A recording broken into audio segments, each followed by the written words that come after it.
മക്കളെ, നമ്മള് English letter എവിടം വരെ പഠിച്ചു? W വരെ പഠിച്ചല്ലേ? W.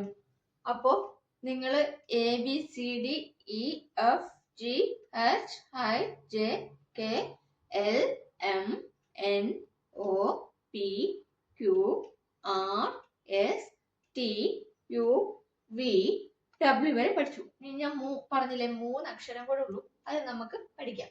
അടുത്തത് എന്താണ്? W കഴിഞ്ഞാല് എക്സ്. എക്സ് എങ്ങനെ എഴുതുക?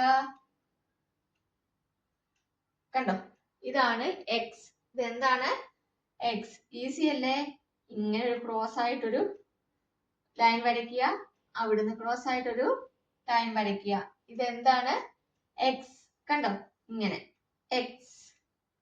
എക്സ് കറക്റ്റ് ആയിരിക്കണം, നമ്മൾ ചെയ്യുന്ന കാര്യങ്ങള് കറക്റ്റ് ആയിരിക്കണം, ഈ വരകളൊക്കെ. കേട്ടോ, ഇതെന്താണ്? എക്സ്. ഇങ്ങനെയൊക്കെ എഴുതിയാൽ ഇത് തെറ്റാട്ടോ. ഇങ്ങനെ നമ്മൾ സ്പീഡ് ഇങ്ങനെ എഴുതാമെന്ന് വിചാരിക്കാം, ഇത് തെറ്റാണ്. കറക്റ്റ് ആയിട്ട് എഴുതുന്ന എങ്ങനെയാണ്? ഇങ്ങനെ. ഇത് എന്താണ്? എക്സ്. നോക്കിക്കേ, നമ്മൾ വി പഠിച്ചല്ലേ, ഒരു വി ഇങ്ങോട്ടും ഒരു വി ഇങ്ങോട്ടും ആയാൽ എന്തായി? എക്സ് ആയി. പക്ഷെ അതിലും ഈസി അല്ലേ നമുക്ക് ഇതാ ഇങ്ങനെ എഴുതാൻ? ഇങ്ങനെ ഒരു ക്രോസ് വരച്ചു, ഇവിടുന്ന് ഇങ്ങനൊരു ക്രോസ് വരച്ചു. നിങ്ങൾക്ക് വേണമെങ്കിൽ ഇങ്ങനെ ഒരു ഡോട്ട് ഇങ്ങോട്ട് കൊടുക്കാം, പിന്നെ ഇവിടുന്ന് ഇങ്ങനെ കൊടുത്തിട്ട് നമുക്ക് എന്ത് ചെയ്യാം? ഇങ്ങനെ എഴുതാം. ഒന്നുമില്ല, ഇവിടുന്ന് ഇങ്ങനെ ഒരു ക്രോസ് ലൈൻ വരച്ചു എഴുതി, പിന്നെ നമ്മള് ഇവിടുന്ന് ഒരു ക്രോസ് കൊടുത്തു. ഇതെന്താണ്? എക്സ്. നോക്കിയേ, എക്സ്. എല്ലാവരും സ്ലേറ്റും പെൻസിലും ഒക്കെ എടുത്തേ, എഴുതിക്കേ. എക്സ്. എക്സ്. ഒന്ന് എഴുതിക്കേ. ഇവിടെ നിന്ന് ഇങ്ങനൊരു ലൈൻ എഴുതി വരച്ചേ. ഇവിടെ നിന്ന് ഇങ്ങനൊരു ലൈൻ ക്രോസ് ആയിട്ട്. കേട്ടോ, അത് കഴിഞ്ഞിട്ട് എന്ത് ചെയ്യണം?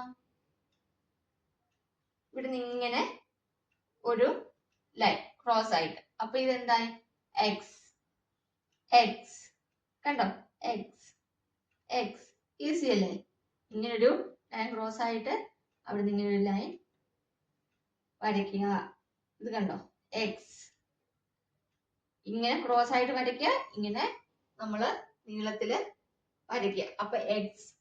കണ്ടോ, എക്സ്. എക്സ്.